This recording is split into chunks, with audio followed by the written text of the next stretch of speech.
These are unique pieces of art.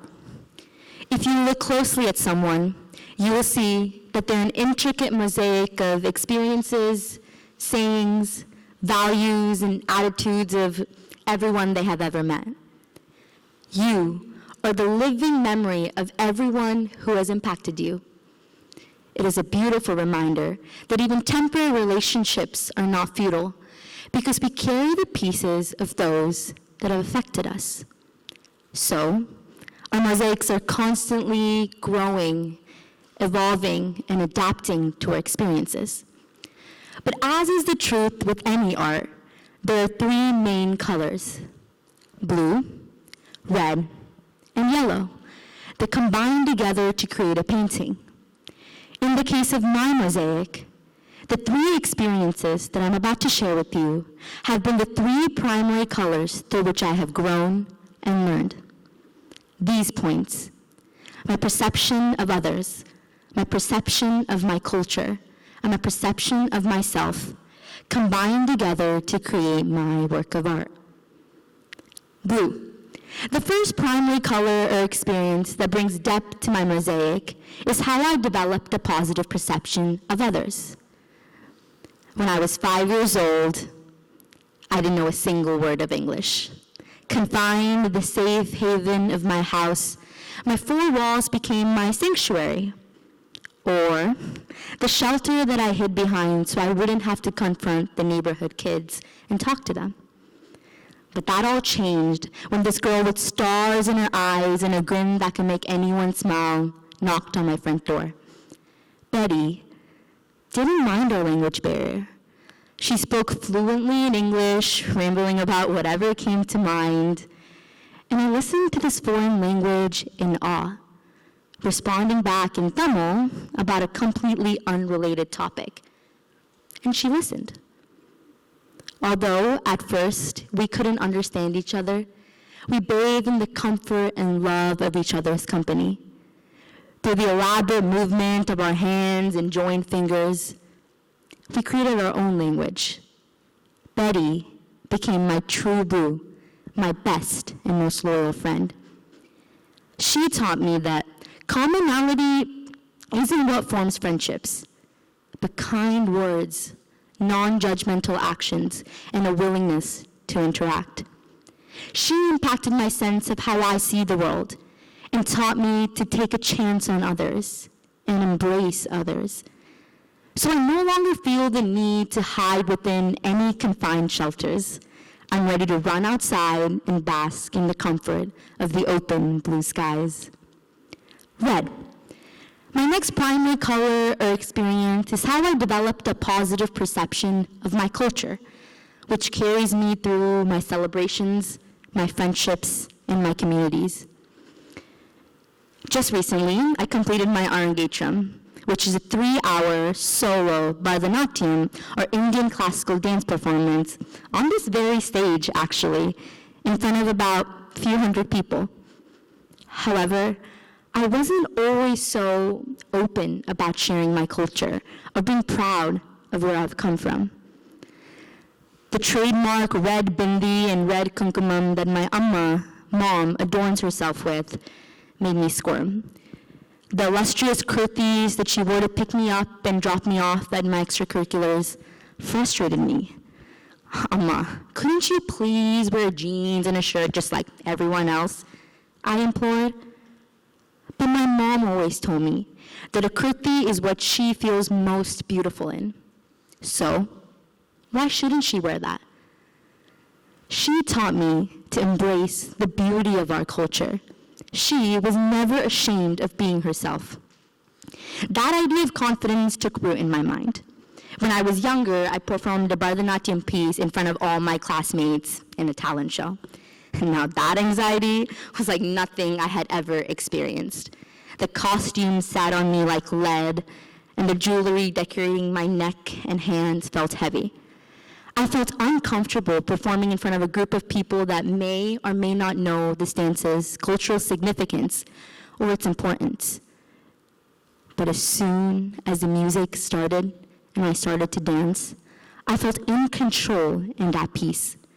In those span of 5 minutes, as I immersed myself in my art form, the reception of others didn't really matter to me.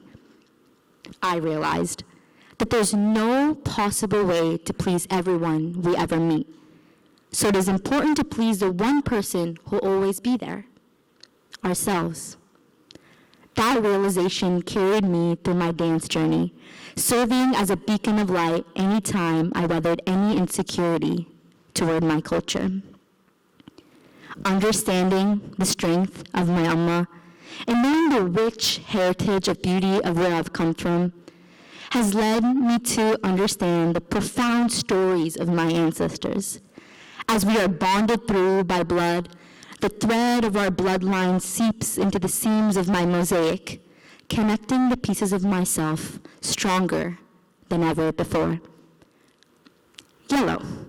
My final primary color or experience that adds depth to my life is how I developed a positive perception of myself. When I got to high school, I joined cross country. Independently, the sport is beautiful, but combined with my self-consciousness and insecurity, it became my downfall. My yellowish vomit decorated the side of the streets designated for our 8-mile runs. Sweat glistened at the base of my neck as I contemplated the pros and cons of running another 800 around the track. Pros, my coach would be happy. Cons, I felt like I was about to die. This level of rigor traveled through all 6 days of the week, through all the weeks of our season. So, I had foolishly hoped that my cross-country time would drop consistently, because it seemed that way for all my other teammates. In their accomplishments and my lack thereof, I searched for my incapabilities. I compared my failures to their successes and complained when I fell short of my expectations. I combed through all my faults in my races, practices, everyday habits, and landed in front of my mirror. I gazed at the girl trapped behind the glass and sighed. She gazed at my stomach rolls, tracing over the hills and valley with frustration and sorrow. Food started to taste like the yellowish vomit inching up my throat. I gritted my teeth and swallowed down my sorrow. This negative perception of myself threatened to cement itself as a part of my identity. But it wasn't always like this. Among the crash of the turbulent seas, sometimes the suffocating clouds part and a sliver of yellowish sunshine peeks through. In those brief moments of peace, I acknowledge the positive aspects that cross-country has brought into my life. My best friend, the laughter I shared after an unexpected rainy run, and my love for what my body can accomplish. As I became enamored with those brief moments of tranquility, I wanted more. No longer was I willing to continue this train of hatred. It was tiring. So, I started to build back a positive perception of my body and myself, and inched my way toward my mirror. And instead of combing through all my faults, I started to list all the things that made me beautiful. Not just the physical attributes, but more. Because it is one thing in how I'm looked at, and in another in how I'm known. Loving who I am has enabled me to love how I look, because irrespective of my jean size, or how my clothes fit my body, the way my smile lights up the room, and how I treat others matters more. This realization has left me a little more golden, brighter and better than I was before. Through my evolved perception of others, my perception of my culture, and my perception of myself, I'm able to realize that life is a myriad of colors. Life is an explosion of shades and hues of blue, red, and yellow. Understanding my 3 points, I'm able to view all these colors in their brightest and most beautiful form. So, each positive outlook is important. When we open up ourselves to experiences, however temporary, we are forever impacted. This is powerful. You are a work of an art and an artist. It is important not to forget that. Thank you.